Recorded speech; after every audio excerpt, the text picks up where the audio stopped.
the collectible thing and I never did art. Ironically, I've been now looking at physical art for the first time in my life because of buying NFT art. So talk about that. This is like such a thing I wish people that sold physical art heard. I'll say it again. I am now, for the first time in my life, contemplating meaningful art to buy in my apartment. And I am 46. I'm not 20 where I've lived a little here.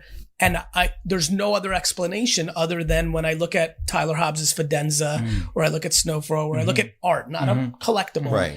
Over this last 18 months, I got into it enough that now it's bleeding into the physical. Right.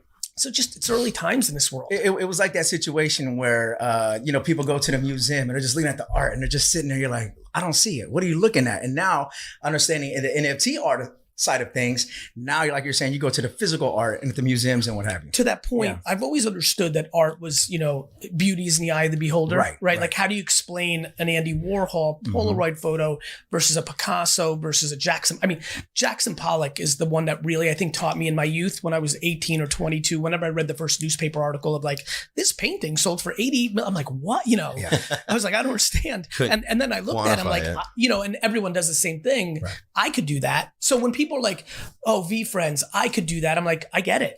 I'm like, the part that I hope to do that I think is harder is actually spend 25 years building an intellectual property that rivals a Transformers or a My Little Pony or a Looney Tunes or a Smurfs. Or a Coco Melon. That's right. Yeah.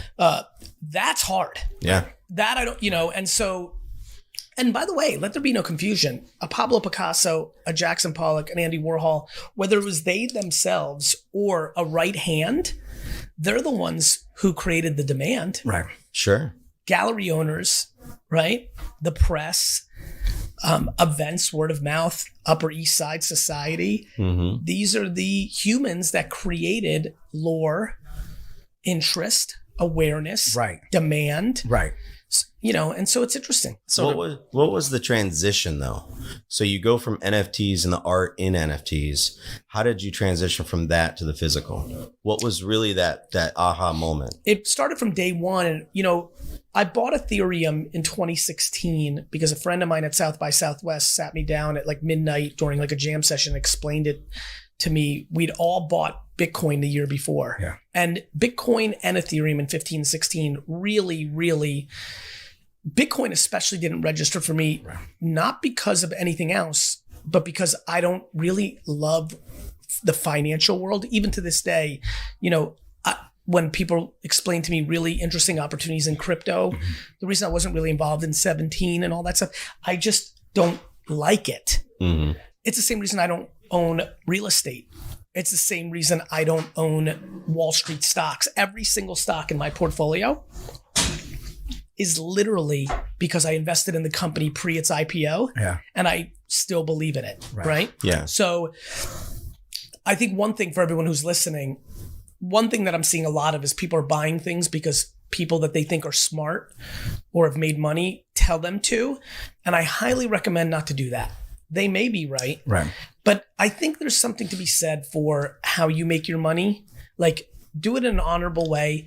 And equally important, definitely not more important, maybe less important, try to find something you actually enjoy. The reason I went headfirst into NFT land was when I bought Ethereum, I bought very little in 16. Yeah.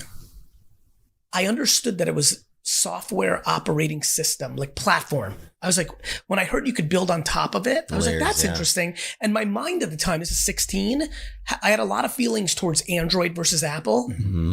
And how like open versus closed, I was like thinking a lot about open source versus closed. A lot of what Web, decentral, it went to, that was code. We're now on server. Right.